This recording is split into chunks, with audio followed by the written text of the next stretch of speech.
పెద్దేమో నుంచి ట్రైలర్ వచ్చింది. ఈ ట్రైలర్ అయితే నన్ను డిసప్పాయింట్ చేసిందని చెప్పాలి. ఎందుకంటే ఈ ట్రైలర్ రిలీజ్ కు ముందు చిరంజీవి గారు ట్వీట్ చేశారు, నాగవంశీ గారు ట్వీట్ చేశారు, అండ్ బుచ్చిబాబు సనా గారు అయితే ఎక్కడ పడితే అక్కడ ఈ ట్రైలర్ హైపిస్తూనే ఉన్నారు. తీరా ట్రైలర్ రిలీజ్ అయ్యాక అంత ఇంపాక్ట్ఫుల్ గా లేదనే చెప్పాలి. మరి అన్ని ఎక్స్పెక్టేషన్స్ పెట్టుకొని చూడడం వల్ల నాకు అలా అనిపించిందో లేకపోతే అందరికి అలా అనిపించిందో లేదు తెలియదు. ఇక ఈ ట్రైలర్ లో మెయిన్ ప్లస్ వచ్చేసి మన చరణ్ యాక్టింగ్ అయితే అదరగొట్టాడని చెప్పొచ్చు. ట్రైలర్ ని బట్టి స్టోరీ గురించి ఆలోచిస్తే మన పెద్దిగాడికి అయితే గేమ్స్ లో చాలా టాలెంట్ ఉంది. అయితే ఒకసారి వాళ్ళ ఊర్లో వాళ్ళకి ఆ ఊరికే ఒక ప్రాబ్లం వస్తుంది.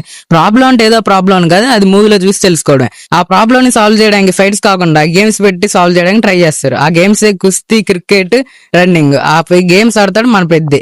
ఆ గేమ్స్ ఆడుతూ నేషనల్ రేంజ్ కి ఎలా వెళ్ళాడు అండ్ అతని జర్నీలో ఏం ప్రాబ్లమ్స్ వచ్చాయి అనేది ఈ మూవీ యొక్క మెయిన్ కాన్సెప్ట్. ఒక మొక్కలో కంప్లీట్ గా పెద్దిగాడి జర్నీని అయితే చూపిస్తారు. అయితే జాహ్నవి కపూర్ అండ్ రాంబుజ్జి క్యారెక్టర్స్ అయితే మన పెద్దిగాడి జర్నీలో యాడ్ అవుతారు మధ్యలో. ఇక ఈ ట్రైలర్ మొత్తానికి మెయిన్ మైనస్ వచ్చేసి ఏఆర్ రెహమాన్ మ్యూజిక్. బ్యాక్గ్రౌండ్ లో మంచి ఎలివేషన్ సీన్స్ ఉన్నా గానీ మంచి మ్యూజిక్ అయితే మిస్ అయింది. బ్యాక్గ్రౌండ్ లో మంచి మంచి సీన్స్ ఉంటాయి కానీ మ్యూజిక్ ఉండదు. మరి రెహమాన్ గారు వర్క్ చేశారో లేదో కూడా డౌట్ వస్తుంది. అయితే ఈ ట్రైలర్ ఎండింగ్ కి ట్రాన్సిషన్ షాట్ అయితే ట్రై చేశారు, కాకపోతే పెద్ద వర్కౌట్ అవ్వలేదు.